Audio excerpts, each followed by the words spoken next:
Welcome, everyone. Welcome to Georgetown.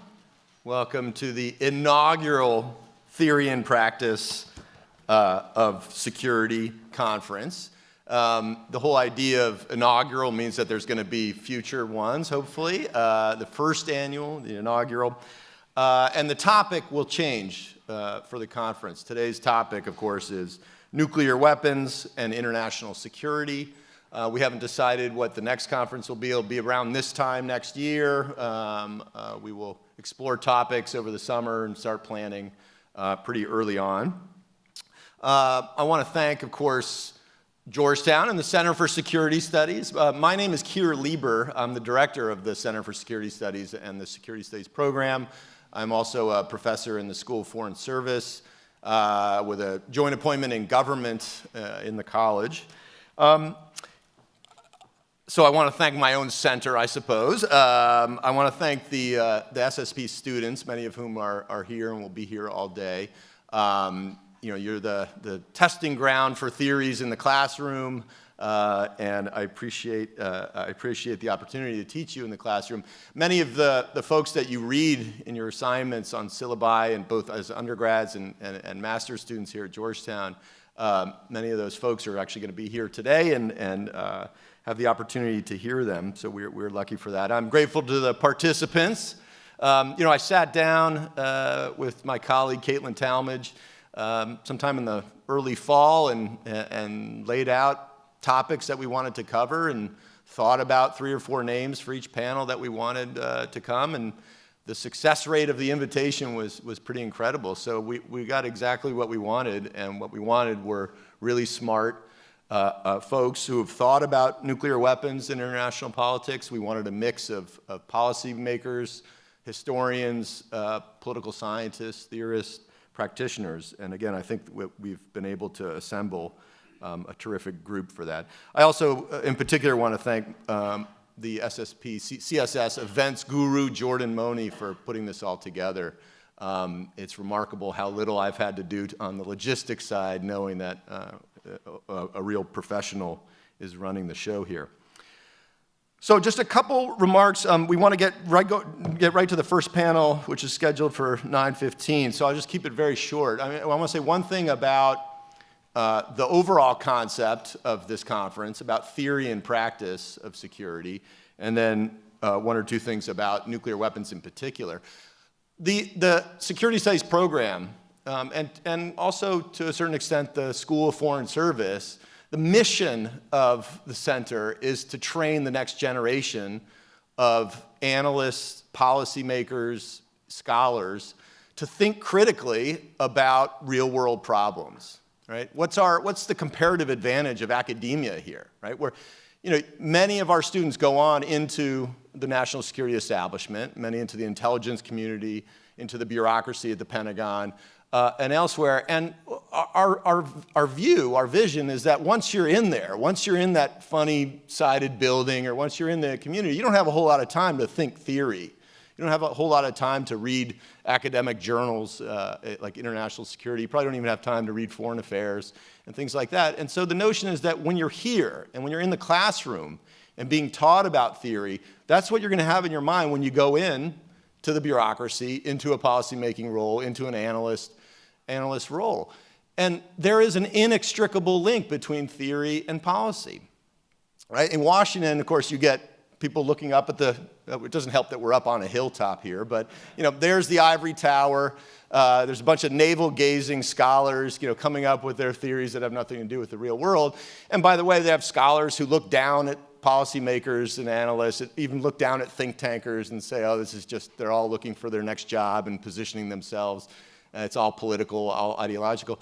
There's some degree of truth in all of that, of course, but from a very early age, and thanks to my mentors at the University of Chicago and elsewhere, I learned pretty quickly that there's an inextricable link between theory and policy. There's no such thing as good theory that's not grounded in the real world. It doesn't mean you have to have policy experience to then go and dream up big theories. It just means you have to know a lot about how the world works. And that can come from reading the newspaper, reading articles, talking to people. and thinking about the real world and important topics. And on the flip side, there's no such thing as kind of good policy making without theories in your head. Either you recognize them or you don't, but we all function with theories about how the world works.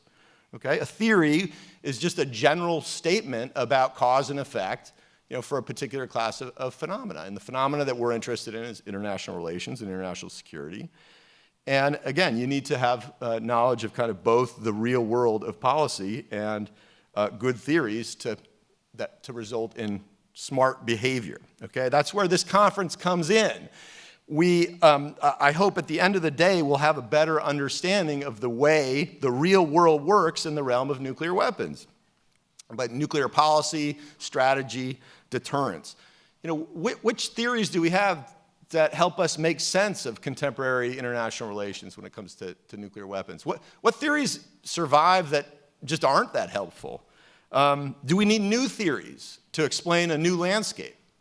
Right? Nuclear theory emerged hand in hand with the Cold War. The Cold War's been over for a long time. We have new nuclear powers. We have, arguably a new landscape. Do we need new theories, or are old theories good enough to help us understand what's going on? If we need new theories, what's changed?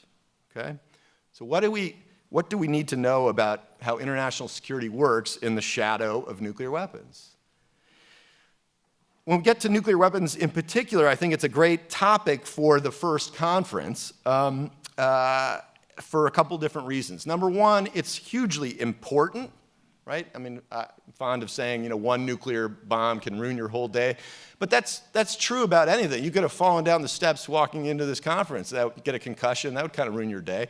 But arguably, there's only a handful of things that could cause an entire country to be destroyed, or possibly the end of human civilization, right? I mean, I sometimes wake up in the middle of the night thinking about an epidemic, a biological, epidemic. But that's still going to take some time, and there are probably going to be some parts of the world we can go hide out. But if we have an all-out nuclear war between the United States and Russia or China, arguably everybody's going to be touched. Rich, poor, young, old. It won't matter. So not all nuclear weapons are the same. Not one bomb going off in the world is not going to transform international relations or lead to the end of human civilization. But there's no doubt that the actual use of nuclear weapons could have enormous consequences, both in terms of harm for people and for impact on international relations. The second reason this is a good topic to cover is that we had a lot of time for theorizing about nuclear weapons, right? Literally, the smoke was clearing over Hiroshima and Nagasaki in August 1945 when people began to debate what the future would hold in the shadow of nuclear weapons. Did this spell the end of mankind? Did it mean the obsolescence of war, that countries could no longer fight war in the presence of nuclear weapons? Others argue that world government was the only possible outcome once we have a world of nuclear weapons, because the nation state can no longer protect its own people. Sovereignty was meaningless. You'd have to have a world government to protect all humans. Just as humans got together and formed the Leviathan to protect themselves from each other, nation states would have to do that in a world of nuclear weapons. So that was at the very beginning, 45. Since then, we've had a lot of theorizing. And my view is that it's time for a reckoning of sorts. And the last thing I'll say is that so much of the previous theorizing in the nuclear realm is a model, I think, of how scholarship should unfold. I mean, it's been focused on the real world. Yes, it's an abstract concept. We haven't had a nuclear weapon used since 1945, thankfully. So there's a lot of room for kind of abstract concepts and complex theorizing. But the fact is, most of the best theory was driven by scholars looking out at the real world, seeing real world problems of potentially great significance, and trying to explain how cause and effect works. In particular, in the United States, many scholars saw what they thought was misguided behavior, and were trying to come up with theories that would explain why that behavior was occurring and how we might navigate the Cold War competition better. But in general, I'd say most theorizing about nuclear weapons is driven by a real concern about the world. We have 3 panels today. We have 3 panels and a keynote speaker after lunch. We have one panel, the first panel, which will be about the danger of great power nuclear escalation. in particular the concept of great powers getting involved in a conventional war, non-nuclear war, that somehow escalates to the nuclear level. What are the threats? What are the dangers? How should we think about that?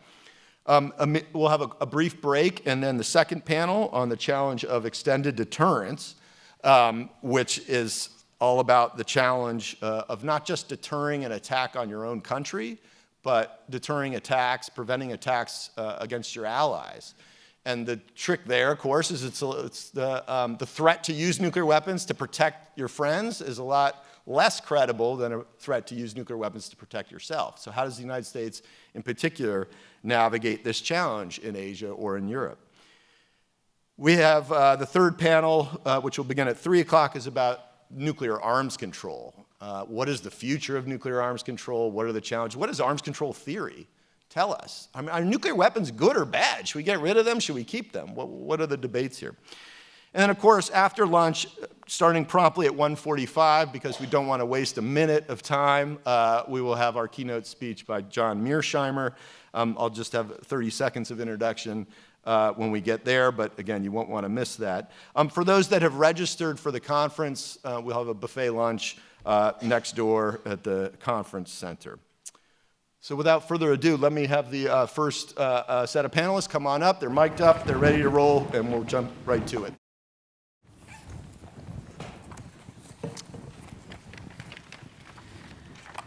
Good morning. Can everyone hear me all right? Good morning. Welcome to the conference. Thank you for that introduction, Keir, and welcome to our first panel, which looks at the question of nuclear escalation in an era of great power competition. The problem or specter of nuclear escalation obviously is something that's been with us since the dawn of the nuclear age and was really the question or the central problem of the Cold War, how to prevent the US or the Soviet Union from escalating to the nuclear level, ending up in a nuclear war. For about 20 or 30 years since the end of the Cold War, I think the issue has really kind of dropped off the radar screen, quite literally, for many analysts and even many policymakers, as the United States has mostly been focused on foreign policy problems emanating from states that have not had nuclear weapons. But as Keir kind of pointed out, for a number of reasons, the specter of nuclear escalation and thinking about that issue set is certainly back on the agenda, not only because the great powers, of course, have continued to have nuclear weapons, but also because other states have acquired nuclear programs or nuclear arsenals. And we've seen this, of course, recently, very recently, with respect to crises over North Korea, as well as nuclear weapons looming over the shadow of India-Pakistan conflict quite recently. In our panel this morning, we will be looking specifically at the question of nuclear escalation set against the great power backdrop, and we have a really superb panel to talk about these issues this morning. I will just briefly introduce our panelists and then offer a couple of framing remarks, kind of getting us warmed up a bit with a nice, lighthearted introduction to nuclear war and thinking about some of the concepts and definitions that I think our panelists will then explore in their remarks. So just in brief, before I do that, let me introduce who will be speaking with us today. We have first Dr. Fiona Cunningham, who is a China specialist. She is currently in a postdoctoral fellowship at Stanford University and will be moving to DC in the fall to assume a position as an assistant professor at the Georgetown University, very nearby. So she will be offering us some comments on escalation issues in the context of China, and I think US-China interactions in particular. Next to her, we have Dr. Kristin Ven Bruusgaard, who is a specialist in particular on Russia and Russia-NATO escalation issues. She is also currently a postdoc at Stanford, and most importantly, she is a product of the Georgetown Security Studies program, so we are very, very proud to claim her as our own and looking forward to her comments. She's published quite a lot of interesting analysis that I think she'll be sharing with us this morning. And lastly, we have Mr. Elbridge Colby, who is the director of the Defense Program at the Center for New American Security. He is an expert on US strategy and forces, and most recently led the development of the 2018 National Defense Strategy while serving as the Deputy Assistant Secretary of Defense for Strategy and Force Development. So he will, I think, nicely bring together some of the issues that our other two panelists will talk about with respect to what they mean for the United States. So as I said, I'll just offer a few brief comments kind of on the general topic of escalation before we ask our panelists to delve in a bit more. And I think it can be helpful in looking at this topic to actually step back for a minute and ask, what do we mean by escalation? In some sense, maybe escalation in the nuclear context is obvious. You're talking about the problem of nuclear war.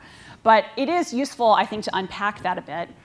Escalation, typically, whether we're looking in a nuclear or conventional context, escalation, we generally define it as some type of significant increase in either the scope or the intensity of a conflict past some sort of important threshold. So we're generally talking about some sort of increase in the scope or the intensity of a conflict past some important threshold. And we can think about escalation in a variety of different contexts. For instance, we can think about escalation from a relaxed kind of peacetime environment into a crisis situation. We can think about escalation from a crisis to a war.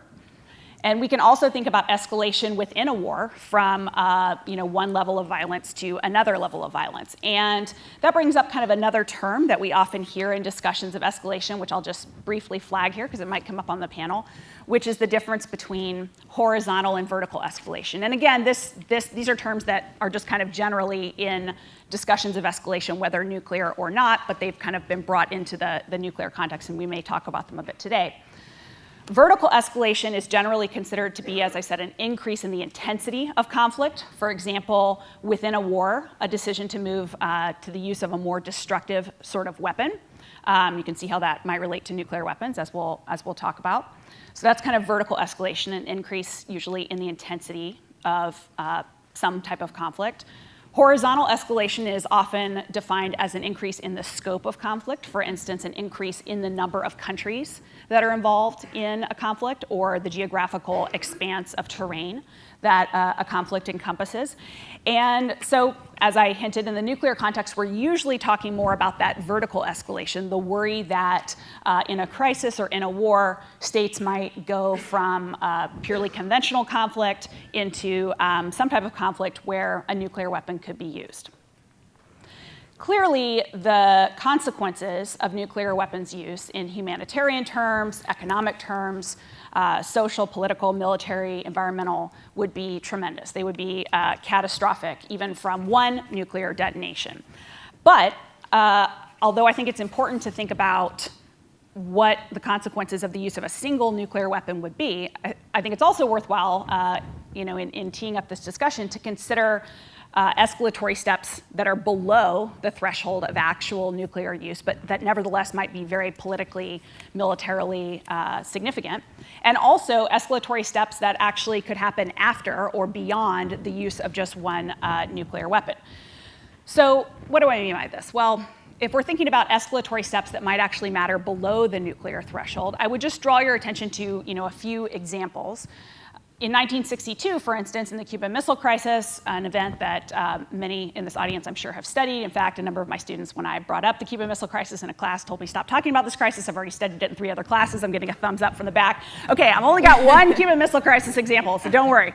I should be calling on you guys to give the Cuban Missile Crisis examples. All I was going to say is in the Cuban Missile Crisis, obviously, we know, you all should know, no nuclear weapons were ever used. But the crisis is considered to have been a highly escalatory episode because the two sides came closer to using nuclear weapons probably than they did at any time previously in the Cold War or any time since. And it's considered a dangerous period, not because nuclear weapons were actually used, but because states got closer to using those nuclear weapons. There were escalatory steps that brought the two nations closer to the brink. And so what causes those sorts of escalatory steps to be taken is something that we want to consider and want to mine the historical record to think about.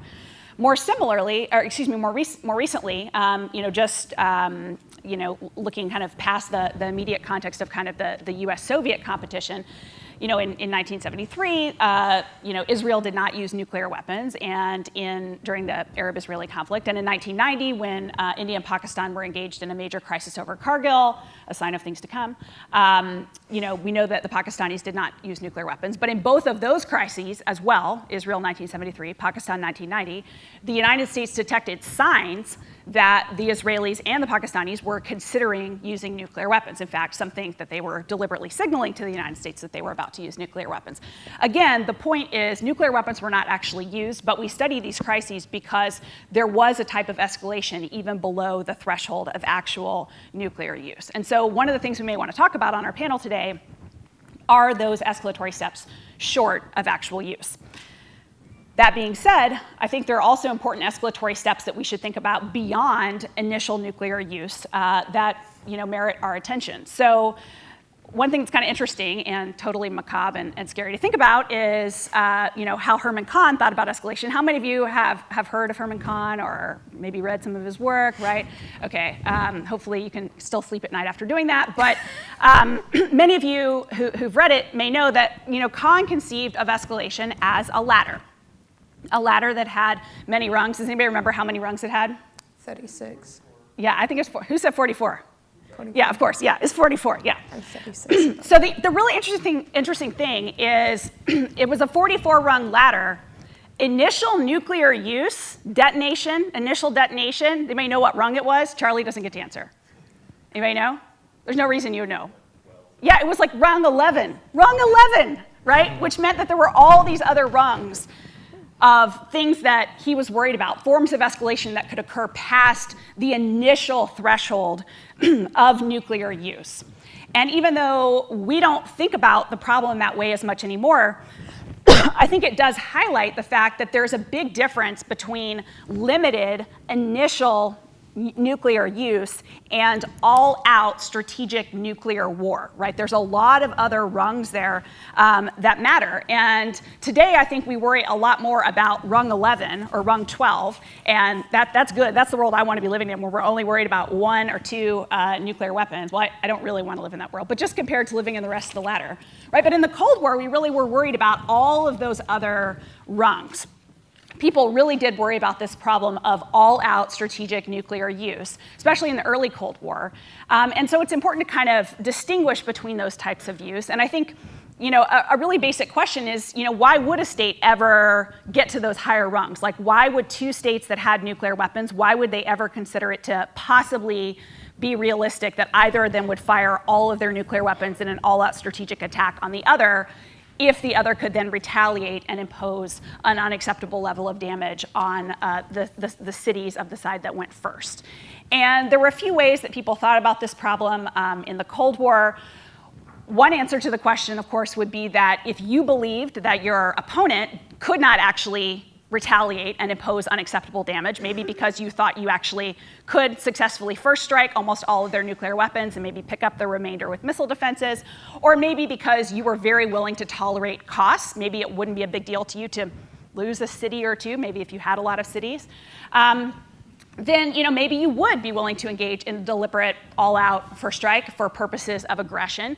As far-fetched as that sounds, that was something that the United States and the Soviet Union each mutually worried about the other doing at many points during the Cold War. Perhaps more realistically and more dangerously, the belief that your opponent had started that type of war could make it rational for you to launch an all-out nuclear strike for purposes of preemption, right? Not for purposes of aggression. So what I mean by that is if you were looking at things that your opponent was doing, perhaps in a crisis, perhaps preparing for nuclear use, taking some of those escalatory steps on the lower rungs that I was just talking about, if you started to believe that the war was happening and your opponent, because you viewed your opponent as aggressive, was actually going to try to first strike you, you might believe that going first was actually your least bad option if it enabled you to reduce the damage that you would suffer in the event that your opponent tried to go first in an all-out strike. This, again, is the idea of damage limitation and the idea that it might be possible to reduce the cost that you would suffer in a nuclear war if the war was definitely happening, right? And so this logic of preemption provided a potential pathway to all-out strategic nuclear war, and actually was a big part of how the U.S. strategy of massive retaliation might have played out in the early Cold War. An alternative to this sort of all-out nuclear war might be more limited nuclear escalation for purposes of coercion or military advantage, which is something that we worry about more today. Although in the Cold War, it's important to note that NATO actually had a pretty clear strategy that threatened deliberate, limited first use of nuclear weapons in the event that it was losing a conventional war. That's also basically Pakistan's nuclear strategy today, probably the strategy that North Korea would adopt with its nuclear weapons, right? Using nuclear weapons in a limited way that they hope would not invite all-out retaliation, to coerce an opponent to back down in the event that the state was losing a conventional war. I've argued, and others as well in the Cold War, such as Barry Posen, that a state that perceived that its opponent's conventional campaign was infringing on the state's nuclear arsenal might also engage in the limited use of nuclear weapons as a way to reduce that sort of counterforce threat from conventional sources. And that may be something that we talk about today. And of course, there's other ways that nuclear wars can get started. They can get started through unauthorized use of nuclear weapons. So a military commander, for instance, in control of a nuclear weapon might use it even without authorization to do so. And we also worry about the problem of accidents, accidental nuclear war based on faulty warning information, for instance, which of course can interact with some of those other pathways that I described. So on that cheery note, having outlined a few of the kind of logics of potential nuclear escalation that I think our panelists may discuss in more depth, I'll just close by noting that these different escalation concerns, these different kind of pathways or logics of escalation pose clear dangers, and I think we're concerned about them. That's why we're having this panel and at this conference. But the flip side of escalatory concerns is that the very fact that they pose this sort of danger, the very fact that states with nuclear weapons could somehow plausibly get into a nuclear war, is precisely what gives nuclear weapons their deterrent power. Right? If there were no way to get from a conventional to nuclear war, for instance, if we all believed that states armed with secure second strike capabilities could never get into a nuclear war because of mutually assured destruction and because of the fact that it would be so costly for both sides to do so, then nuclear weapons wouldn't deter conventional wars at all, because there would be no mechanism for the conventional war to turn more deadly and more costly through the use of nuclear weapons. So there's a flip side, or a two-sided coin here when it comes to thinking about escalation. Escalation's dangerous, but escalation, precisely because it's dangerous, may also be part of what deters wars. In fact, it has to be, logically. And as a result of that, I think we also have cases where states deliberately manipulate the risk of escalation. They want their opponents to worry about the problem of escalation in wars. And I think some of our panelists may turn to those questions. So I will now turn to our panelists, and I think we will hear from them which escalatory pathways they may be most concerned about or maybe not concerned about, how we should think about the problem of escalation today as opposed to maybe how we thought about it in the past. What's new? What's the same? What do you want us to understand about great power nuclear escalation and that problem set? So with that, I will turn it over to Dr. Cunningham. Thank you. Okay, I'll come to the... Yeah. Whatever you want. Okay, Yeah. all right.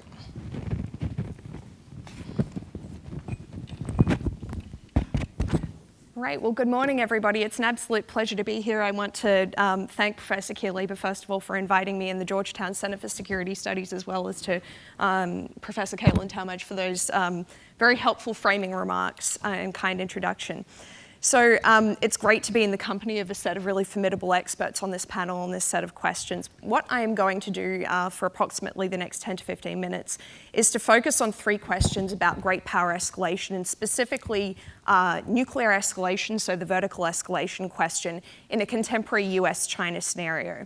So I'm going to kind of focus on three questions. How could that happen? Just to frame the kind of scenarios that we're thinking about. Let's start from the real world and go back from there.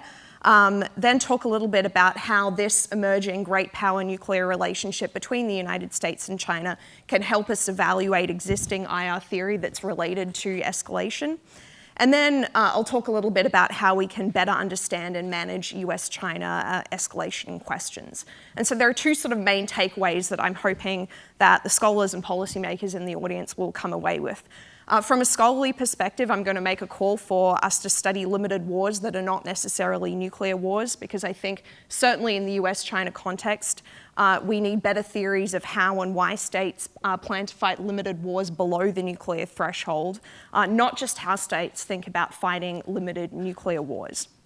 And secondly, my call to arms for policymakers, or not call to arms rather, is to avoid mirror imaging in the US-China context. I think anticipating what China might do with its nuclear weapons in a future US-China conflict or crisis scenario based on what the US or Russia might have done or the Soviet Union might have done in the past could be unwise, and I think there's an opportunity to avoid a repeat of the sort of Cold War nuclear competition we're familiar with in the US-China competition, but mirror imaging from that competition could risk sort of squandering that opportunity to keep nuclear weapons in the background of great power relations going forward in the US-China context.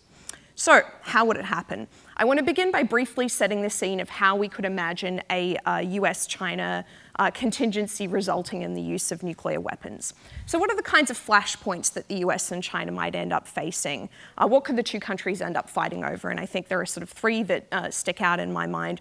The first and most obvious one is Taiwanese moves towards independence or Chinese attempts to forcibly reunify with Taiwan. The second is territorial disputes in the East or South China Sea between the United States allies, especially those subject to extended deterrence guarantees and China.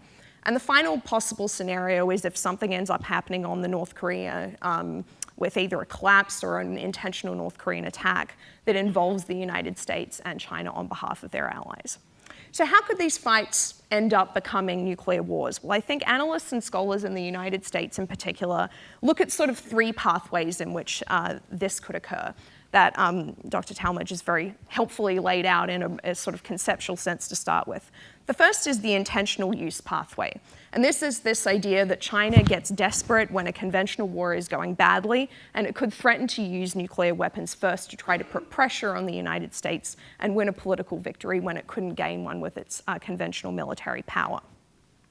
The second is what I'd call an inadvertent escalation pathway, and this is the scenario in which the United States couldn't achieve its military objectives without conducting the kinds of conventional strikes on the Chinese mainland that might degrade China's nuclear arsenal and threaten its ability to retaliate for a future US nuclear strike, thereby resulting in inadvertent escalation.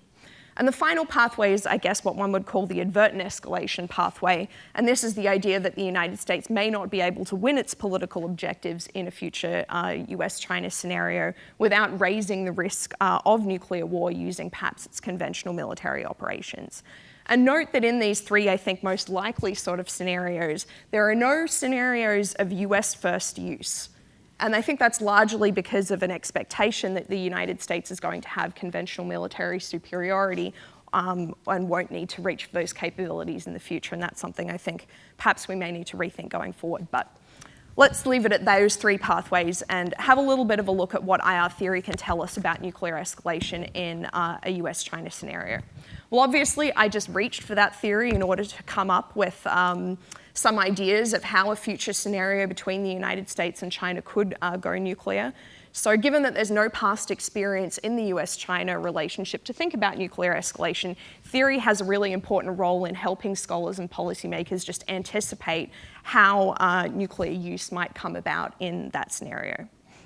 So for example, some of the theories that one draws on are the idea that one would use nuclear weapons to compensate for conventional military power, which is a powerful idea from the Cold War, as well as in regional nuclear strategy literature. This idea of the manipulation of risk that Caitlin ended her remarks on, of nuclear use being an integral part of the way that wars could end between nuclear powers. That's very powerfully laid out in some of Thomas Schelling's early work. And finally, this idea of inadvertent or advertent escalation developed by Barry Posen and further by Caitlin Talmadge. But I think there are some serious shortcomings in what we can reach for theoretically at the moment for understanding US-China contingency. I think borrowing from the Cold War understanding of great power nuclear dynamics has some insights, but it's also got some pitfalls. But I also think that regional power escalation dynamics are going to be inadequate in understanding a US-China contingency because these two countries now have more diverse and extensive national interests than, say, India or Israel, and they therefore have more extensive points of friction that they need to think about in dealing with escalation pressures. So I think there are three shortcomings that I'd like to focus on, although there are probably plenty more we can cover in the panel discussion. The first is I think the existing literature doesn't cover the kinds of conflicts great powers will likely fight in the 21st century, which is limited wars.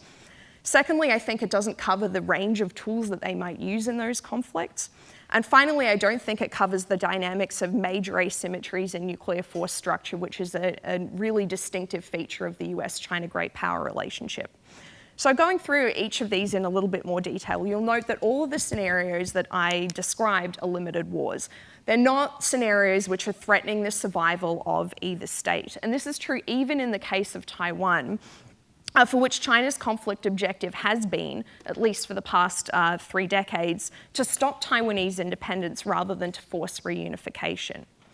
So I think the existing nuclear literature and theories of escalation tend to focus on the idea of the limited use of nuclear weapons and this idea of limited nuclear war involving the use of battlefield nuclear weapons or limited nuclear strikes on another state's homeland, but focuses less on this idea of how nuclear powers would fight conflicts below the nuclear threshold. Aside from the theories of advertent and inadvertent escalation that look at how those wars could escalate into the nuclear domain, I think we need a lot more theorizing in this space. I've worked on a little bit of the part of this question from China's perspective, which I'll detail, but I do just want to note that in some of the existing IR debates on whether or not nuclear coercion, so this is threatening the first use of nuclear weapons, could work, in work done by Richard Betts back in, I think, 1989, as well as more recently by Todd Sexer, Matt Furman, and Matt Krennig here at Georgetown, have essentially debated this question of whether or not countries can actually get their adversaries to back down by threatening to use nuclear weapons. And the debate is essentially at a stalemate of it might work, it might not work. And so if scholars can't come to, I guess, strong analytic conclusions as to whether or not it might work, policymakers in Beijing could easily take the view that it doesn't work as well. So what has China done in this space? From some of my research, what I found is the logic of China's thinking about how to threaten escalation if it finds itself losing a conventional conflict, so what this intentional use pathway might be, does exist, but China plans to use non-nuclear tools in order to threaten pain or to threaten damage to the United States. So it's focused on developing space, cyber, and conventional missiles to gain coercive leverage over the United States in a future limited war rather than threatening the first use of its nuclear weapons. And I think IR theory needs to spend more time conceptualizing, gathering data on how nuclear-armed states are planning to fight wars under the nuclear threshold, especially as they start to acquire these new sorts of tools. As my fellow panelist, Kristin Ven Bruusgaard, has mentioned in some of her work, Russia's also looked at developing its conventional strike capabilities as a way of gaining leverage in limited wars, albeit more as a complement rather than a substitute for the first use of nuclear weapons. So I think existing theories of nuclear escalation, though, do have enduring value even in the age of limited wars under the nuclear threshold, because some of these ideas about the process of escalation, whether it's Herman Kahn's crazy ladder in the nuclear domain, as some might say, or Thomas Schelling's manipulation of risk, these can be valid for other strategic weapons as well, where two countries are mutually vulnerable to each other's attacks. Where existing theories are less helpful is thinking through this complexity of whether and how action states might be taking with their non-nuclear strategic weapons can either speed up or slow down escalation dynamics up to the nuclear level. So the final, I think, shortcoming I just want to press on is the idea that escalation pressures faced by the United States and China are going to be very different in any future crises or conflicts. And this is another reason that these theories developed during the Cold War on great power escalation may be less relevant going forward. A lot of the Cold War theories were based on this idea or this assumption that the United States and the Soviet Union had symmetrical arsenals in many ways in their force structures, and they therefore face fairly similar kinds of escalatory pressures, in particular these preemptive pressures that Dr. Talmadge outlined, this use or lose idea that if I don't use my nuclear weapons first, my adversary is going to either destroy my retaliatory capability or my ability to limit damage on my own arsenal. So in the US-China context, though, the US has a large strategic and non-strategic arsenal that's ready to launch at any time, and it envisages the first use of nuclear weapons to protect its allies, and also in response to non-nuclear attacks, which could include attacks on its space-based nuclear assets, as well as in the most recent nuclear posture review, even potentially a major cyber attack. On the other hand, China has a small strategic-only arsenal that's not ready to launch at any time. It doesn't plan to protect allies, and it promises that it wouldn't use nuclear weapons unless it first suffered a nuclear attack. I'm happy to talk a bit about the reasons why the US and China might have such different nuclear postures in the Q&A, because I think that also bears on international relations theory. But here I just want to highlight how those differences create different incentive structures for nuclear escalation. So China's small arsenal on a low alert status means that its pressures to escalate quickly and dramatically from a damage limitation capability, this idea that I can stop as much nuclear damage on my own homeland by attacking my adversary's nuclear capabilities, doesn't apply to Chinese decision makers, but it might still apply to US decision makers. On the other hand, there are equally severe use or lose pressures from arsenal survivability questions that are never far from the minds of Chinese defense planners, although these tend to play out in peacetime as those decision makers are thinking about how to plan a nuclear force so that they don't face those problems in a crisis or a conflict. Cold War theories based on more symmetric sort of arsenals don't sort of account for how these differences in escalation pressures might play out in a conflict. So in conclusion, I just want to highlight one final point, which is the danger of mirror imaging US or even Soviet and Russian thinking about nuclear escalation to China. The dangers of misperceiving an adversary's military strategy should be obvious to students of IR who have begun perhaps their studies with Robert Jervis's work on misperception. So the most recent nuclear posture review suggested that China could engage in the limited first use of nuclear weapons, which is of course always a possibility for any country that has nuclear weapons. But there's also scant evidence of China even acknowledging the benefits of limited first use in the open source literature, let alone planning for such strikes. So in other words, I think China is looking quite different from perhaps how some decision makers might perceive Russian strategy. And it's worth then going back to some of, I think, the early late Cold War literature, which demonstrates a whole lot of reasons why countries thought that nuclear escalation, or rather why strategists thought that nuclear escalation would be so difficult to control. They include the fog of war that would descend from the use of nuclear weapons, how they'd alter an adversary's perceptions of their adversary's intent, use or lose pressures, these preemptive pressures, as well as just difficulties of conducting discriminating nuclear strikes. So it's therefore not necessarily surprising that Chinese experts could be pessimistic about the ability to control escalation. Kahn's rungs of that ladder from 11 to 44 are kind of collapsed in some ways in Chinese thinking. So planning US defense posture in order to counter limited Chinese first use could actually prompt China to develop its own non-strategic options or increase its alert status. And I think if the United States can avoid necessarily prompting China to take actions that are going to increase either the risks of intentional first use or open up new pathways to escalation, then that would be a worthwhile avenue to pursue, and we'll have a better news story for great power nuclear escalation pressures going forward than in the past. Thanks. Thank you so much. Dr. Ven Bruusgaard.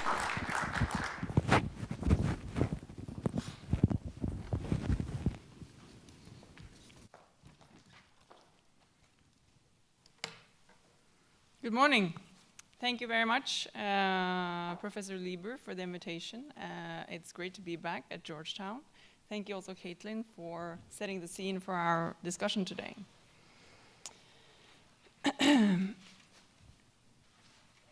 So, the danger of great... do I have now double take on my microphones? Well, The danger of great power escalation seems to be real and growing, as Russia and now also the US places a larger emphasis on nuclear weapons as part of their strategy to deter and potentially defeat aggressors. So I'll talk about the potential conflict dynamics between Russia and NATO, or Russia and the United States, and in doing so highlight some key theoretical concepts that illuminate some of the challenges that we are facing today. So I'll talk about theories of nuclear deterrence and the inherent tension associated with determining how much warfighting capability is necessary to deter effectively. I'll talk about security dilemmas and how deterrence strategies affect them. I'll talk about crisis stability and how deterrence postures may undermine them. And I'll talk about escalation control and what we believe about the adversary's convictions regarding his own ability to control escalation. So first, on the concept of deterrence. Credible deterrence relies on a demonstrated capability to carry out nuclear operations, or the nuclear responses that you threaten your adversary with in case of aggression. So even if your strategy is entirely oriented toward deterring aggression, or even if you may have no intention of actually carrying out the nuclear strikes that you threaten, your deterrence strategy is credible only if you can convince your adversary that you would do so if he were to attack you. This tension means that determining whether a state seeks to deter aggression or to use his nuclear weapons for other coercive purposes is a difficult exercise. That is, it may be possible for states whose nuclear arsenals are vulnerable or small but very secure. But in cases such as the United States and Russia, who both have large and diverse nuclear arsenals, determining nuclear intentions will be difficult. During the Cold War, several Western strategists were arguing hard that Soviet strategy was a nuclear war-winning strategy, that the Soviet Union thought that they could fight and win a nuclear war. But evidence that has become available after the Cold War demonstrate that these conclusions were in part misconceived, and that Soviet strategy was one oriented toward deterring war precisely by demonstrating that they had a war-fighting capability if deterrence failed. And in the case of Russia, I would argue that Western strategists still have severe problems with determining whether Russia believes it can fight and win a nuclear war. Most of the time, our diverse interpretations of Russian strategy rest on differing assumptions regarding the intentions of the Russian regime and whether they are inherently offensive or inherently defensive. Second, on the security dilemma concept, that is, the dynamic by which your measures to increase your own security may undermine the security of the adversary, in turn triggering his measures to enhance his security, which then in turn reduce your security. This dilemma, I would argue, still illustrates the current dynamic between Russia and the US or NATO in Europe. The deterrent strategies of both Russia and NATO are fed and feed off of such security dilemmas. Both actors entertain mutual misperception and at times misrepresent adversary strategy and adversary intention. It pertains to Russia, who believes that the US or NATO may be bent on orchestrating unrest to topple the Russian regime. And it pertains to NATO, who believes that Russia may be bent on occupying a Baltic country to sow disunity within the alliance or to destroy the NATO alliance.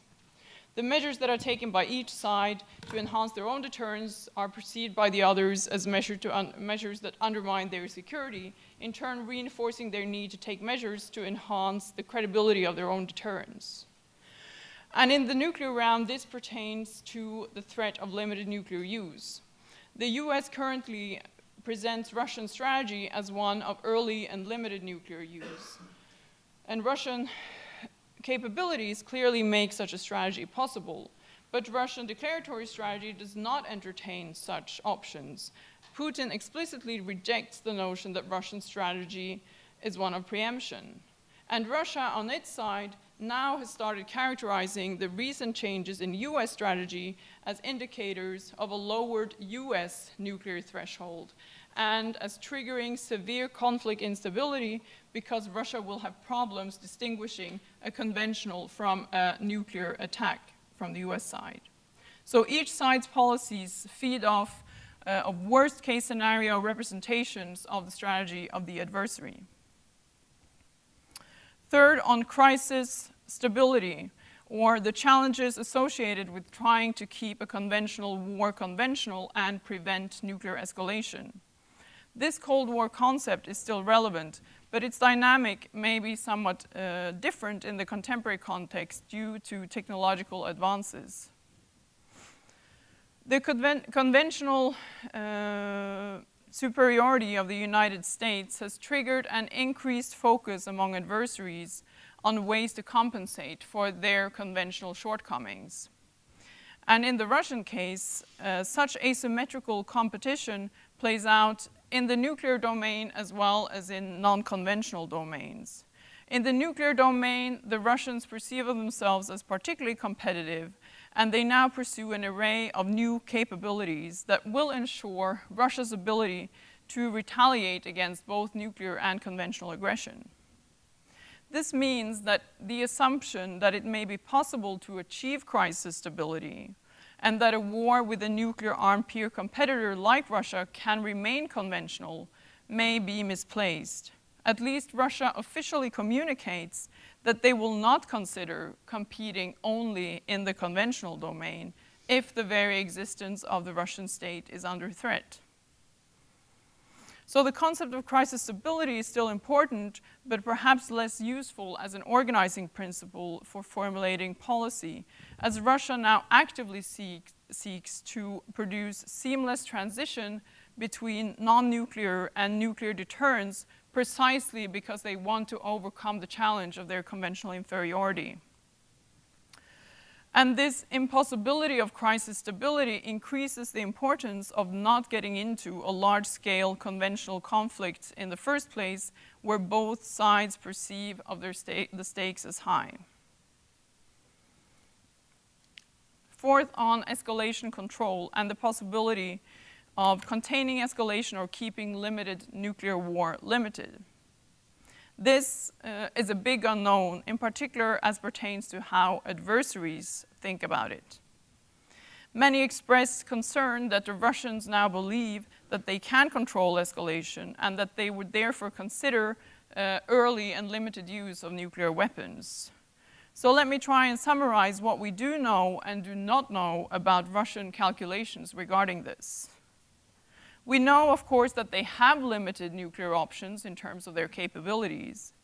We know that some Russian strategists have published journal articles discussing the possibility of carrying out limited nuclear strikes for war termination purposes and the possibility that such strikes could lead to negotiation rather than to further escalation. We also know that their debate on this is continuing and that it seems to be unresolved doctrinally, at least that they have not endorsed this publicly. Rather, their official strategy documents continue to emphasize retaliation and the deterrent purpose of their nuclear capabilities, including their sub-strategic capabilities. They talk about, in their naval doctrine, for example, the deterrent purpose of retaining a sub-strategic capability to carry out nuclear strikes against adversary armed formations vital to his operations, such as naval carrier strike groups. But in all Russian official communications, the deterrent mission of these capabilities is emphasized. We also know that Russia does not endorse nuclear preemption, as codified in their doctrine and as repeated publicly by President Putin. But what do we not know about Russian calculations regarding this? We do not know the point at which Russia would, once a conventional conflict is underway, deem that the existence of the state is under threat and consider a nuclear response. They state that any attack, in their doctrine, that any attack on Russian strategic systems, including warning components and any other component, would constitute such threat. So we know some things, but there are several things we do not know. We do not know what calculations they make regarding the behavior of an adversary after he has been hit with one of their nuclear weapons. We know that they speculate about different countries' differing levels of unacceptable damage. But we do not know if Russian political or military leaders believe that escalation can be controlled and that a limited nuclear attack would not lead to a massive nuclear war. Russian leaders make some statements regarding the catastrophic consequences of nuclear war, as they also did in the Soviet period. But there are no authoritative sources, like there were in Soviet times, explicitly addressing the problem of containing escalation. On the other hand, there are also no official communication regarding their belief that they could contain escalation. So, some final thoughts on nuclear strategy and uncertainty in light of this. We tend to make plans and strategies based on worst-case assumptions regarding the intentions of the adversary, based principally on his or her capabilities. This can produce particularly dire policy outcomes in the business of nuclear strategy, as many nuclear capabilities can be used both for retaliation and for preemption, and we cannot necessarily tell the difference by looking at hardware alone, let alone posturing. A nuclear war will be uncertain terrain for all parties involved. The likelihood that Russia, or the US for that matter, will behave exactly in the way we predict in the fog of a war that includes nuclear weapons may be dim. The likelihood that Russia will seek out a confrontation in which it risks nuclear escalation, I think, is very slim, precisely because of this uncertainty. I do not think that Russian planners, let alone political leaders, believe that they can perfectly control nuclear escalation. But that is my view, and there are several unknowns in the world of nuclear strategy. Precisely because of these uncertainties that we are dealing with, nuclear strategies should account for rather than reject this uncertainty. The argument that we must plan for worst-case scenarios falls flat if our strategy or capability aim to rid the adversary of what we believe is his war-winning strategy, act as a self-fulfilling prophecy, or trigger new and dangerous adversarial strategies. Such policies may not enhance our security, but may rather increase the likelihood of nuclear escalation of conflict. Strategies should be formulated acknowledging the risks and costs associated with our assumptions and the risks and costs associated with our assumptions being wrong. At a very minimum, it should be formulated with explicit notions regarding what we know and what we do not know regarding adversarial strategy.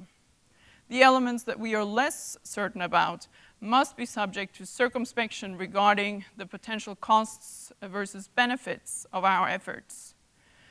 And crucially, they should also be cognizant of the risks of nuclear escalation that may arise as a result of our own strategy. Thank you. Thank you very much. Mr. Colby? Great. Okay. I think I'll just talk from here. Thanks very much to Keir and the Georgetown Security Studies Program and Caitlin for the introduction. It's really an honor and a pleasure and a privilege to be part of this program with such a distinguished group of scholars. I think literally from all of whom I've learned an enormous amount. So it's really great. And I think Caitlin was nice, but it's actually true. I actually am a believer in the utility, and Keir as well, the utility and importance of theory for policymaking.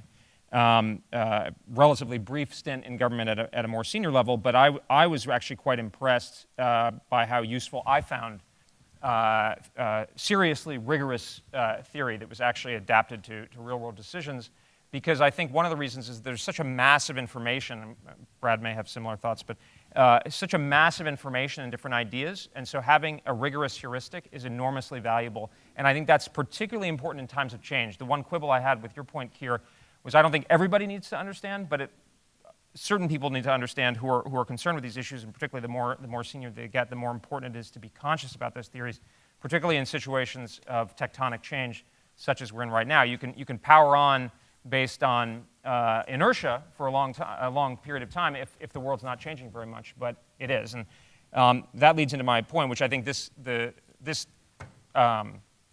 conference, but particularly this topic, I think is of truly central importance, both for our national interests and international society, as well as for academia. I mean, I think it's increasingly clear, it's become a bit of a cliche that we're in an era of great power competition.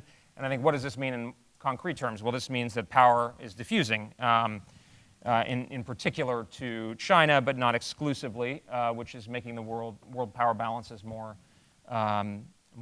even and thus more competitive, because states have an interest to push in a way they didn't in a period of unipolarity. And of course, Russia, while certainly not a peer, in fact, I think in many ways will probably move towards a bipolar system with some kind of multipolar instincts. Others, like Dr. Mearsheimer, are better qualified to describe the world as it's emerging. But Russia is alienated and is able to translate a relatively small power base into quite formidable military power. So that's the world that we're living in at a geopolitical level. At the military level, our once absolutely commanding military advantage has eroded. And don't take it from me, take it from Jim Mattis and others. I think the Pentagon's been pretty consistent. And of course, people say that's special pleading, but I think it actually reflects a quite accurate assessment. Secretary Mattis was not a guy who liked to advertise weakness, so the fact that he said that lends a lot of credibility to it. And in particular, the military balance has eroded over the particular scenarios and equities over which we would plausibly fight. The United States couldn't really march on Beijing plausibly in 1995, but there was never really any reason we would want to. But if you look at how the US military would have performed in a Taiwan scenario in 1999 versus 2017, based on Rand Corporation analysis that they lay out in their scorecard report, it's quite sobering, and the trend lines are continuing. So what does this mean? I mean, I look at things through a realist lens, so I look at capabilities, not intentions. Intentions can change, even individuals' intentions can change. I don't think that needs to be taken to a ridiculous extreme, but I think it's certainly much more indicative. Governments change, situations change, one's own perspective change. I think if you look at what China's doing, it seems to ratify that or validate that perception, which is China is seeking regional hegemony, primarily through its own internal growth, which it becomes more and more powerful and simply becomes regional hegemon by force of weight. And I can talk about what that means or how we should counteract that in more depth. I'll touch on it, but in more detail if people are interested. And then Russia is, as I said, alienated from the post-Cold War settlement. It's not exactly clear to me at all how they would plan to use military force, but we know they would use military force, and we know they have the capabilities to combine their military forces and their information assets and so forth in ways that would give them, had to Brad here, for plausible theories of victory over particularly NATO allies, especially in the Baltics. So we have to deal with it. I say this to the Russians. They say you exaggerate, de-escalate, to de-escalate. I say I look at what you have. And I know you're willing to use military force and you're unhappy about things. So I have a very different view from Dr. Ven Bruusgaard that I think we'll have a more stable and secure situation if we have an effective deterrent. And I'll touch on some other things that I think are relevant in a minute. So U.S. has its alliance architecture, which we may quibble about its particular aspects, but basically I think is designed to maintain favorable regional balances of power in the key regions of the world, especially Asia and Europe. And of course, this crosses over, especially with China. If it aspires to become regional hegemon, it cannot accept the U.S. having this alliance architecture and partnership architecture in particular over time. Ergo, there's a basis for conflict with both states. I think the first question you sometimes get is, well, is war possible in a nuclear world? I mean, you've never had a major war between two nuclear-armed opponents with survivable nuclear forces. And then, of course, we have incredible economic interdependence, particularly with China, although we'll see if that lasts. I think the answer is yes, war is definitely possible, and there are a couple of reasons why. First of all, war or the threat of military coercion can pay. There's the old line, war doesn't pay. Well, that's only true if you prepare for it and you effectively deter and defend it. I mean, look at Bismarck. Look at the United States. We lopped off a big part of Mexico. We took over the rest of the continent. So war is certain, and John Mearsheimer has, I think, laid this out better than anyone. But obviously, particularly short, sharp, significant wars can really pay. And of course, the threat of military coercion in particular. And I can go and I think how the Chinese intend to use or are benefiting from their growing military shadow, maybe in the question and answer. So they can pay, and of course, also wars can be limited. In fact, almost always are limited. I mean, if you go back in history, most wars were limited often by just dint of the limits on capability, but quite often deliberately. In fact, go back to Cain and Abel, there were rules to war and ancient Greece and blah, blah, blah, blah. You can go back. But basically, it is possible to limit a war. I was on a panel the other day, which is great, over at Carnegie, and the topic was, is limited nuclear war possible? And the answer is, of course it's possible. I mean, people have an intense incentive not to be destroyed, as Keir said. And so, just because someone uses a nuclear weapon doesn't mean you want to commit suicide. That doesn't, I mean, obviously, you might argue that it's impossible from a technical point of view, although I'd certainly question that. But there's no rational basis for committing suicide by launching a large nuclear strike that will almost certainly result in the same thing coming at you. And this is particularly the case in a situation of mutual nuclear vulnerability. Now, I don't want to be ungrateful to my host and Dr. Press about talking about a situation of mutual nuclear vulnerability. But I just, my good friend Austin Long's not here, so I can bash him while he's gone. But I don't think that's a very plausible or credible threat, and I think because I don't think a rational state actor, and I'll explain a little bit more why in a second, but would ever initiate an attempt at a disarming first strike. Now, I guess the argument is more like, how does Red behave? But I think ultimately Red, the other side, would judge that you were bluffing, and then it would essentially lose its value. I can talk about that if people want. But anyway, this means that I think we need to be prepared for nuclear war under the nuclear shadow. As Paul Nitze, I think, memorably put it, all wars in the nuclear are in some sense nuclear because you have to be prepared for that possibility. And I think the Russians and the Chinese are indicating by their force development, which is the most credible signal of what they actually think, not their declaratory policy, which is often bureaucratic compromise at best and propaganda at worst, certainly from a Leninist society, a state system, and one that is run by people who grew up in a Marxist-Leninist system. Not to get ideological about it, but I think we need to think about what we're dealing with here.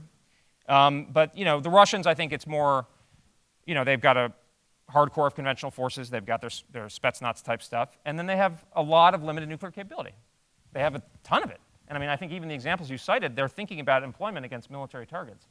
They can call it deterrent, but they're designing their forces or retaining forces that are useful for attacking very important American conventional military assets. And then I think the Chinese, I think the biggest problem I'd have with your presentation, Fiona, is, which you know this infinitely better than I, but is that the assumption of American conventional military superiority. I think that's exactly what the Chinese are seeking to undercut, and you saw it just the other day. They announced, publicly stated, 7.5% increase in defense spending, even as the economy is slowing. Who knows what the real increase is? But that is really beginning to tell. One of the things, and I think there was some truth to it a long time ago, but Secretary Gates used to say, well, America spends more than the next 16 countries in defense. And over the last 10 years, that number has decreased, and now it's at 7 or something like that. And that's China. It's basically China. And we're having to project power over 10,000 miles across the Pacific to a very concentrated basing architecture with a lot of political sensitivities. So we have a real problem on our hands over there, and again, don't take it from me. Now, okay, so we need to be prepared to fight a limited war under the nuclear shadow, including limited nuclear war. The problem for us is that we have this extended deterrence architecture. Now, you could say, well, we should do what France did, and we should just proliferate to our friends, as Mark Trachtenberg, I think, argues that was Eisenhower's plan, and let the Japanese have nuclear weapons and South Koreans and stuff. We've decided we don't want to do that for reasons I think Frank Gavin has masterfully shown. But that means we have the extended deterrence problem, which is that we are fighting over interests that are important but still partial against adversaries whose interests in the particular equity may be greater than ours, say Taiwan or the Baltics. I mean, it's questioned, but it's not an unreasonable. It certainly would be unreasonable for us to assume that we have greater interests than they. So we have a very, very, very strong interest in limiting war. And in fact, if you look at American strategy since Eisenhower, it's Republicans and Democrats, it's both the same until the end of the Cold War, when we had unipolarity, so it was a different situation. But the point is that so do they. They also have a strong interest. They don't want us to think they have an interest in limited war. They want us to think they might just be so crazy that they can't be trusted to control themselves. But that, of course, is an enormous basis for advantage and coercive leverage. And I think a lot of the devil is in the details there. But I think we need to be. They are acting strategically to take account of our justified fear of escalation. But we also need to be conscious, and they're very savvy about this. And we can talk about it. So why is this different than the Cold War? I mean, I think if you look back at the Cold War experience, you'd say, well, maybe all these things were true, but they didn't. Then the Cold War didn't result in a fight. And I think there are two basic differences between today and the Cold War. One is that the stakes, while very important, are lower, at least from a perception point of view, which is that during the Cold War there was in the West the perception that the communist boot was going to come down in your neck and never come off again. That I remember my dad used to say that the Soviets they never go back, and there was Austria and I think Iran, but it was basically they never go back. So if you lose, forget it. And better dead than red. So that gave some credibility, as well as the personal credibility of someone like Dwight Eisenhower, who launched Operation Overlord. The second thing is there were nukes everywhere. It was basically impossible to fight a conventional war. And I think Frank has shown a lot of how there was a lot of talk at the defense strategist level on flexible response and so forth. But in a lot of ways, it didn't really lead to that much. So I think that tells you that today is different. Today, people could very much imagine fighting the Russians or the Chinese doing things that would not result in the red boot coming down on our neck. And we've removed nuclear weapons from our force posture and Asia, et cetera, and there's a very small number in Europe. So I think that's quite different. So the U.S. interest, I think, is in minimizing its reliance on deliberate escalation. Horizontal escalation tends not to work because it's usually either too little or too much and gives a favorable basis for counter-escalation. And vertical escalation turns it into a brinksmanship contest, which does not necessarily go in our favor, and we certainly don't want to move towards in the contemporary environment. Therefore, we need to be prepared, but we can't give the other side the impression that they could escalate to the limited nuclear level and checkmate us. And this is where Hugh White is right. The United States does need to be prepared to fight a limited nuclear war over its interests in the Pacific. Otherwise, it's going to get pushed out.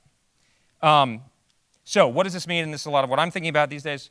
But I think what we need to focus on is ideally defeating Chinese or Russian aggression against the most vulnerable parts of our alliance and partnership architecture, and I'd include Taiwan in that, and then forcing the burden of escalation onto the opponent, essentially put them in a position where they've lost over the particular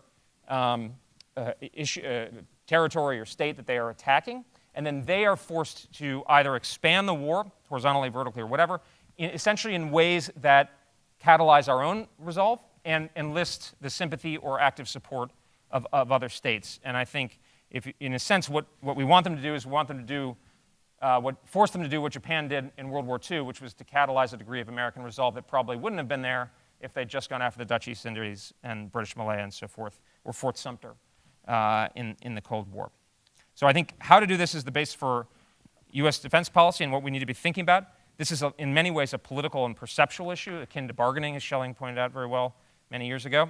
But I think what we need to be doing is the Americans need to be figuring out what we need to do for effective warfighting, say, over Taiwan or the Baltics, and then communicate what that is to everybody, including the Russians or the Chinese, so that they understand what we are prepared to do and what will be considered legitimate forms of escalation and limited war, and shape our forces accordingly. I disagree, I think, a little bit with Dr. Ven Bruusgaard on this as well, which is that I think you can meaningfully demonstrate the difference between a much more aggressive and kind of invasion style or disarming first strike style force posture and a more limited one. For instance, I would say don't respond to INF by putting Pershing 3 type systems into Europe. I would say resource the blunt layer the National Defense Strategy talks about. Those are conventional forces that are designed for defense of vulnerable allies in the East. The Russians will talk a big game, but they know those are not going to march on Moscow. So I think those are the kinds of things that we do. But we also need to be conscious that what's good for the goose, these rules or thresholds that we promote, will be good for the gander. It's highly improbable that we would be able to fight a war with China or Russia without attacks on Chinese or Russian sovereign territory. I think we need to be prepared for that. They should expect it. But on the other hand, there are going to be boundaries. But then the same is going to go for us. And we should be prepared accordingly to manage those escalatory thresholds. This, I think, is where theory can really help. Again, as I said, I'm trying to muddle through this stuff, but I think how we advantageously shape this agenda and this sort of vein of strategy or domain of strategy is going to be decisive for the effectiveness and credibility of our alliance architecture and partnership architecture. Thanks. Very good. Thank you. Well, we've had three really terrific panelists, and we will now open it up to questions. I believe there will be microphones coming down or in the aisles. So feel free to stand up, raise your hand, ask a question. I will call on you. Please introduce yourself. One question per person. Questions are short. They end in a question mark. And we look forward to hearing your thoughts and responses. I see a hand right here. Yes, sir.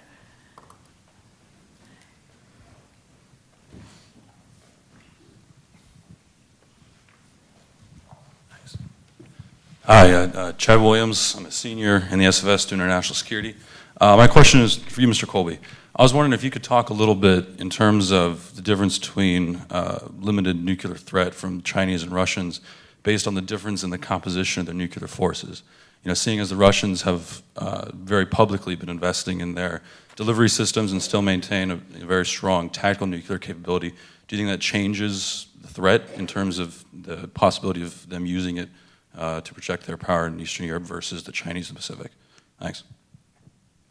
Should I take it now or do it? Yeah, let's go ahead and. Yeah, no, I think it's a great question. I mean, I think they have quite different force structures that reflect probably their strategic circumstances as well as the weight of history that the Chinese are, under as well. I don't discount that entirely, but I think the Russians basically can't start a war with NATO without assuming that they would have to use nuclear weapons, right? I mean, they basically, if they're going to win, unless they're kind of, even if they're truly desperate, then if NATO brings to bear its vastly greater power, the Russians will be defeated. So even though they have a kind of robust core of conventional forces, not necessarily that they would actually need to use them, but the threat would need to be there. It could be implicit, but NATO would certainly be taking that into account. And I think their force posture reflects that. So they're very large tactical arsenal, there are other options. But I also think their force structure indicates that they are scared, which I think is where arms control comes in, because I don't think we should or really are seeking to deny them a retaliatory capability. Things like the transoceanic torpedo and stuff like that. That suggests to me that they are actually very worried about what we can do with the combination of maybe our nuclear forces, but possibly our conventional strike, as well as non-kinetic strike, coupled with where our missile defense might go. So that, in a sense, if I would assume the Kremlin would prefer to spend on conventional forces, but the fact that they're spending so much particularly on their strategic forces, indicates that they are quite worried. So that both is a basis for me for a deterrence agenda, particularly at the conventional level, because I think that's where the main problem is, and then an arms control agenda to try to see if we can. And it's not politically maybe popular, but there are a lot of things we can do unilaterally. I'm talking about like transparency measures and stuff that we don't benefit from their credibly being able to say that they don't know. We actually benefit if they can't do that. So I think the Chinese, I don't take a lot of solace from the fact that they have a more modest nuclear force because they don't want to rely on it. They're getting stronger and stronger and stronger. So our basic strategy has to be to develop a kind of, and work with states in the region who want to protect their own autonomy to affiliate with them. And that's where the problem is going to come, is if they think that the world is no longer going their way. But why would they want to use nuclear weapons? They want us to force to be the ones to use nuclear weapons first. And they are modernizing and expanding their force. So they are building a force that's actually quite good for that. And then they get to say, oh, we're restrained and all that sort of stuff, when they're not, because at the conventional level, they're developing a very formidable force. So China is really our priority and really needs to be the priority for force. The things we need to do on the nuclear side, and I think the NPR was a great document, are evolutionary, pretty narrowly focused, where we need really significant changes in our conventional forces. Would either of you, other panelists, like to chime in on these questions? Yeah, sure. Go ahead. I just wanted to agree with Mr. Colby on those 2 points regarding Russia. I think, well, first of all, that their strategic developments indicate that they are scared, or that they are concerned about their retaliatory capability. I completely agree with that. Secondly, I agree that that Russia would not start a war with NATO without assuming nuclear weapons use, which is precisely, I think, the reason why it's inconceivable that Russia would start that war, because they know that it would entail nuclear weapons use, because they do not have the conventional wherewithal to prevail in such a confrontation. And I also think that they would not start that kind of war without having already done the calculation that they would be willing to risk nuclear escalation beyond their initial sort of limited nuclear use as well, which I think is an indication that the likelihood of such Russian aggression backed up by nuclear weapons use is slim. So I would just add to this set of remarks that I would agree with Mr. Colby's assessment that China's essential aim is to try to get the United States to be crossing the nuclear threshold first. Like, that's exactly what both their conventional investments as well as their build out of non-nuclear strategic capabilities is designed to do, to preserve that threshold and get the adversary to cross it. But I guess the question that it raises for me is this should the United States take that inducement and be the one to be crossing the nuclear threshold first in the way that it communicates those plans going forward? If we do talk about the US wanting to prepare for limited nuclear war, is first use a part of that? And in preparing to do that, are the consequences of how that might change China's views of its own nuclear arsenal and requirements worthwhile? Can I just address that, because I think Sure. it's relevant. That's a great question from Dr. Cunningham, and you know this the China stuff much better. I think I agree with you that we should be relentlessly focusing on the Chinese conventional challenge. That everything in the department, as the Secretary of Defense has said, is China, China, China. And the particular part of that is the conventional forces and how they would perform in strategically significant plausible scenarios, including, above all, Taiwan, is my view. Because that is where it's going to matter. I don't think we need to do anything on our nuclear policy, because this is why one of the many reasons we shouldn't take a no first use policy, because we just say,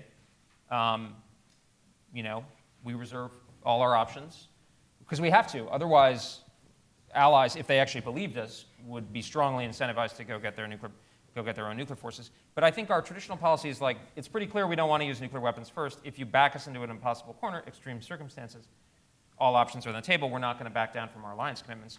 So I think we're in a pretty good place on our nuclear declaratory policy, but the Chinese should know that if they do checkmate us by gaining conventional dominance, then we always have the option to say, well, we can't control what country X, Y, and Z in Asia does.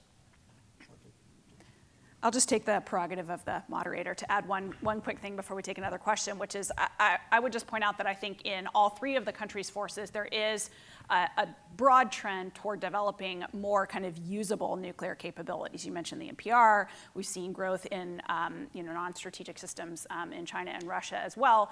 And it kind of leads to this logic that that has come up here that, well, these capabilities raise the risk of escalation. Therefore, it's very unlikely countries would actually start a war because there would be this risk of escalation. And I think that, if we believe that wars get started through a perfectly rational process of calculation, whereby states, calculate out all the way down the decision tree, hey, if I do this, it's going to lead to escalation, then yes, these capabilities contribute to deterrence. But I think an important question, and one that theory does bear on, that maybe we'll talk about more today, is whether wars actually start that way, whether they all start through a process of deliberate calculation where states have carefully weighed out all of the potential escalatory risks. Because if they don't start that way, if they start through some other process of miscalculation, then you're in the world of a war with nuclear weapons that in fact may be more usable. And so, the deterrence calculation may not turn out as you wish, and you actually end up in a more dangerous situation. Okay, enough from us. I see a question up here at the front. Yes, sir? I'm just waiting on the microphone. Marco Di Capo. I'm a nuclear practitioner, actually, but is now in the faculty and former diplomat. I'm in the faculty of National Defense University and actually teaching a course on nuclear weapons and the exercise of presidential power. The question that I have is, are nuclear weapons useful to deter what I would call is the process of enzymatic digestion? Russia has digested Crimea, is in the process of digesting Ukraine, and so the question is in the process of even digesting NATO. So the question is, are nuclear weapons useful in actually to deter that? Anybody want to chime in? I think the question of nuclear weapons, the role of nuclear weapons in deterring Russian aggression vis-a-vis Ukraine is very different than the question of nuclear weapons utility in deterring Russian digestion, as you put it, of NATO. And I think that that distinction is very important when we deliberate NATO's ability to deter Russian aggression, because NATO had no commitments, no official commitments to Ukraine or Georgia, for that matter, even though there had been political signals that those two countries could become members of NATO at some point in time.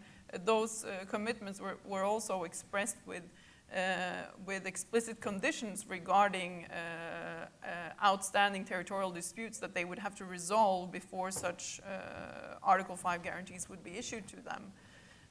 And so I think that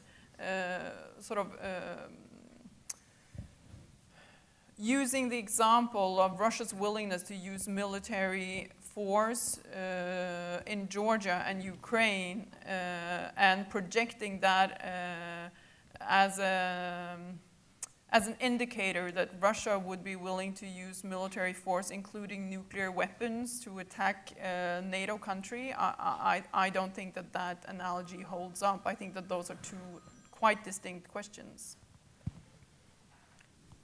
I might just jump in really quickly, and if I can interpret your question as being a question as to whether or not nuclear weapons are helpful in defending the overturning of a fait accompli in a conventional or sub-conventional aggression that a country has taken. If we look at this from the East Asian context, and you might think of the best example or the closest approximation of a fait accompli being what China has done in the South China Sea, I would just say that there's so many rungs in the escalation ladder between that occurring and the use of nuclear weapons that it's hard, certainly for Chinese strategists, to conceive of how those contingencies could make nuclear weapons relevant, especially because they're quite vulnerable conventionally to US and allied attacks. So, This question in the back in the blue shirt.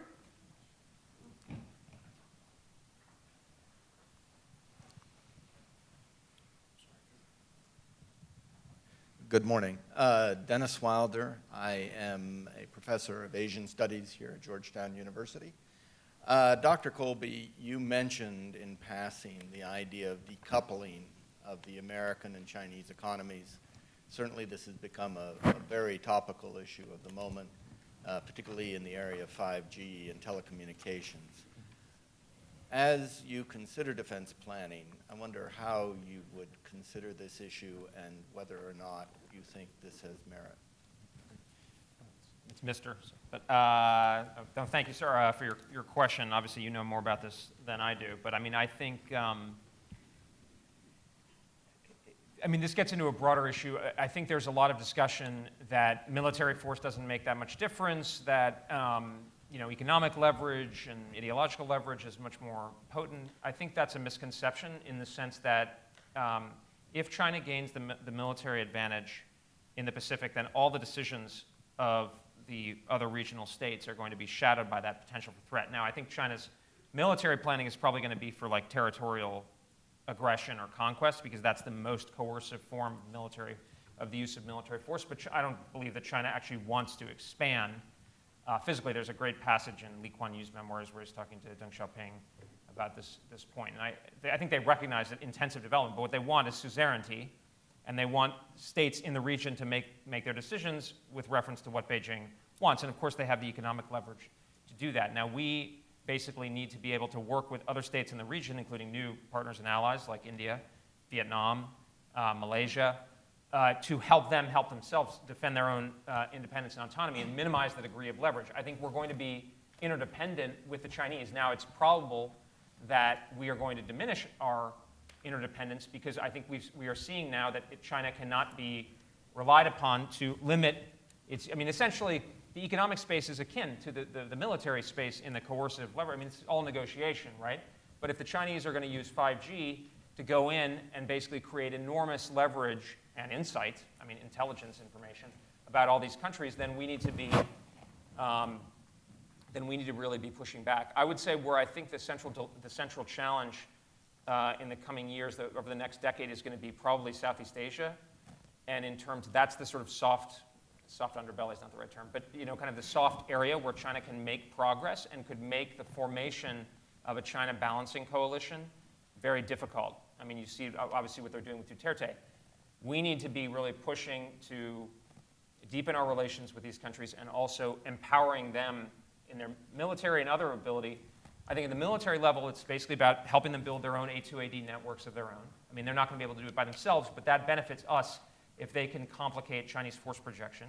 And then on the economic side, yes, you can take Belt and Road and you can take their forms of economic leverage, but they will get theirs. They will get theirs, and you see that in Sri Lanka and other places. Whereas Americans don't have as much money, but this is where we should be working with the Europeans who've been frustrating on this recently, and we need to put more pressure on them on this point. But also our money is clean.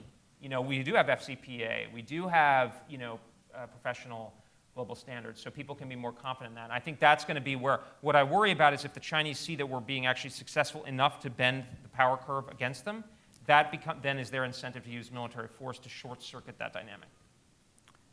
Okay, we have about 10 minutes left, so I'm going to group a couple of the questions. We'll take two and then give them to the panelists. I see this hand right here. Yes, and I see another hand over here. So let's go first here and then over to the other side, and we'll respond as a group. Thank you. Hi, my name is Michael Battaglia. I'm in the MSFS program here at Georgetown. I didn't hear much about Africa, Middle East, or Latin America. Maybe they're not particularly relevant for great power competition, but I was just wondering if these will be the theaters of interaction between great powers, or if you could comment on how you view those regions as part of this discussion. Okay, thank you. Over here. Hi, John Warden, Institute for Defense Analysis and SSP alum.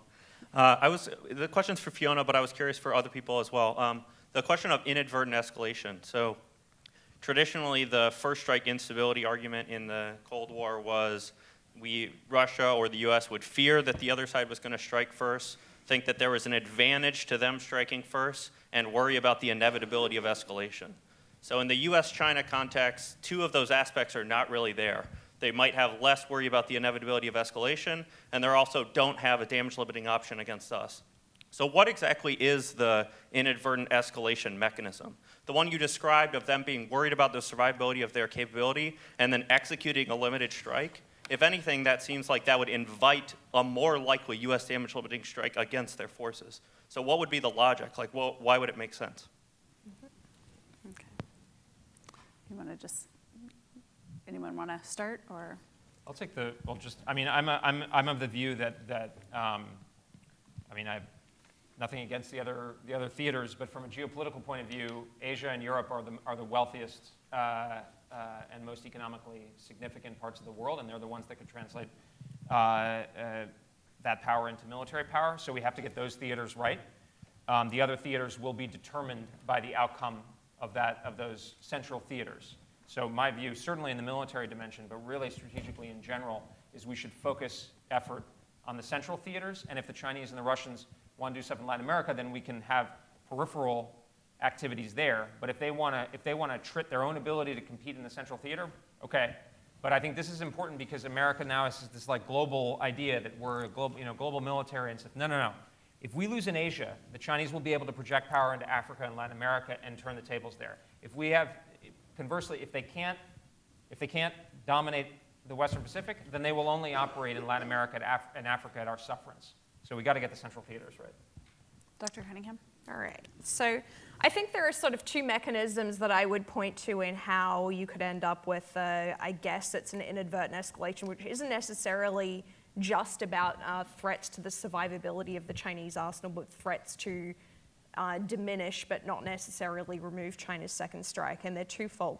One is a fear that was expressed to me by some Chinese analysts that if the United States conducted conventional strikes that damaged Chinese nuclear capabilities, said it was an accident, and then did it again, and that would be essentially sort of insidiously picking off China's nuclear capability in that manner, and they would want to stop that, and so they might think about signaling or use in that instance.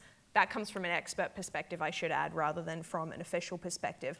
But I think what perhaps concerns me a little bit more is that if the United States were, for example, to do something to Chinese sensors, to a missile base, something that didn't actually degrade China's second strike capability, but nevertheless signaled US willingness to attack or to, I guess, like soften China's nuclear arsenal, and in order to signal that, look, we do have a secure second strike capability and you'd better be careful about what you're doing from China's part, it took the kinds of sort of signaling measures like, test launches or something like that, and the United States not, I guess, believing China's no first use policy would take steps to try to attack those capabilities. That's how I think of that contingency rising. Can I say something really briefly on this? Sure.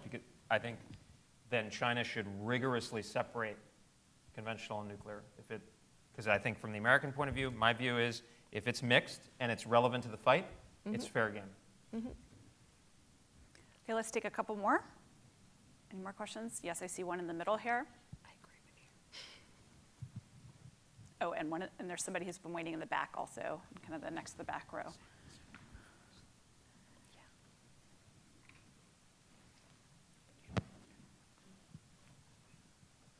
Hi, I'm John Fenton. I'm with the NNSA Graduate Fellowship. Especially in light of Mr. Colby's remark about the mixing of conventional and nuclear forces in China, we see that China becomes more muddied in its definition of a no first use policy, and that it would use nuclear weapons if an attack on a conventional force, which was near or intermixed with nuclear forces, would precipitate a nuclear strike.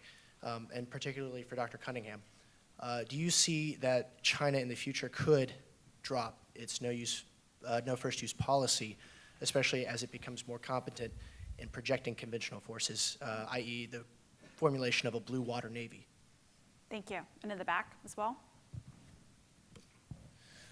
Hi, I'm Daniel Siebel. I'm a first semester SSP student. So my question is regarding to sort of missile defense, which seems to be pretty important when we're talking about nuclear weapons. So just today, there's reports that Russia has moved strategic bombers to Crimea in response to advances in Aegis Ashore sites in Poland and Romania. So my question revolves around, as the U.S. and Lincoln theory from Jervis about offense-defense balance, as the U.S. continues to integrate offensive strike missiles into Aegis Ashore, thinking about Poland and Romania, but also coming into Japan, how is that going to affect strategic stability in those theaters? And is it then wise for the U.S. to do that sort of integration of offensive strike missiles with Aegis Ashore? Thank you.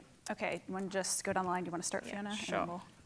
Okay, so I think the possibility that China might drop its no first use policy, I will say, I think is low in terms of its declaratory strategy. It's always a possibility, but I think it's low for a couple of reasons. First, I mean, there are political benefits from maintaining a no first use policy in your declaratory policy that Chinese strategists have certainly recognized that are more worthwhile than any military advantages you might gain from threatening to use nuclear weapons first and being explicit certainly about doing that.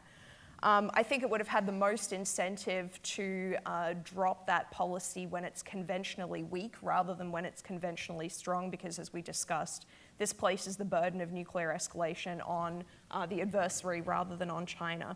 And finally, I just add that with the commingling question, while a nuclear attack or a nuclear strike in response to a conventional strike would obviously violate the strict term of a no first use policy, it still doesn't necessarily violate the spirit of a no first use policy, which is that you have essentially a first strike attempt on a nuclear capability that would be sufficient to trigger a nuclear response. So that's the mentality of no first use, that nuclear strike for nuclear strike, whether the means must be nuclear, is, I think, a less important question.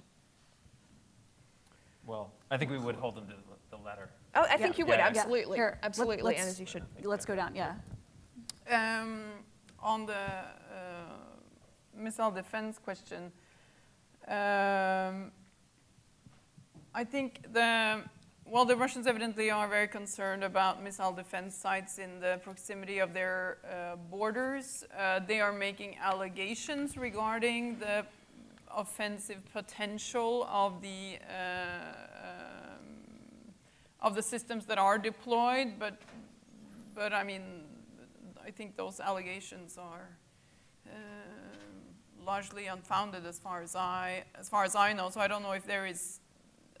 I don't think that the U.S. is contemplating mixing offensive and defensive systems, at least not for the time being, as far as I know. But I think that the Russian perception of even the defensive capability is upsetting strategic stability according to the Russian presentation of what constitutes strategic stability, and so constitutes a potential threat against their retaliatory capability, which means in turn that they need to take measures to demonstrate their ability to hold missile defense sites at risk. And then, the potential that these sites could also contain, at some point in the future, offensive capability will evidently increase the Russian perceived need to demonstrate an ability to target such sites. But I don't know of any. Yeah, I'll leave it there. Yeah, I mean, I think the Russians talk about this a great deal. I think this kind of issue is the sort of thing that should be discussed between the United States and Russia. It's hard right now because they've brazenly violated the INF Treaty. So it's not a great basis for a constructive conversation. However, these are issues that can be talked through, and they're, if it's in a spirit of reciprocity and in which they are willing to be reassured. I'd be interested in Brad's comments on this. I know the Obama administration really tried to reassure the Russians, and basically my understanding of at least, well, I don't want to speak for Brad, but at least the conclusion of some is that they didn't fully want to be reassured, and they weren't willing to be talked to in some of the data. So we face an issue which is, on the one hand, they're kind of speculative and they're not really willing to listen to reason. On the other hand, they're very scared, at least to some degree. And then there is some quantum of this, which is their strategic behavior to make our own deployments and R&D programs harder. So my sense is it's in our advantage, and there's a stability advantage for us to talk in a way that protects the security and integrity of our own programs. I think ceilings are kind of less important in this day and age, but we can have kind of technical conversations about the capability of various systems. For instance, they talk about some of them talk about the ability of conventional cruise missiles to kill hardened silos. I think this is something that can actually be looked at by our national academies, for instance. Those silos are hardened against nuclear detonations. The idea that they would be killed by conventional cruise missiles, well, that might actually narrow the problem a good bit. All right, well, we are at time, so all that remains for us to do is thank all of you for your questions, thank the panelists for some really good comments and discussion, and we will resume back here at 11 a.m.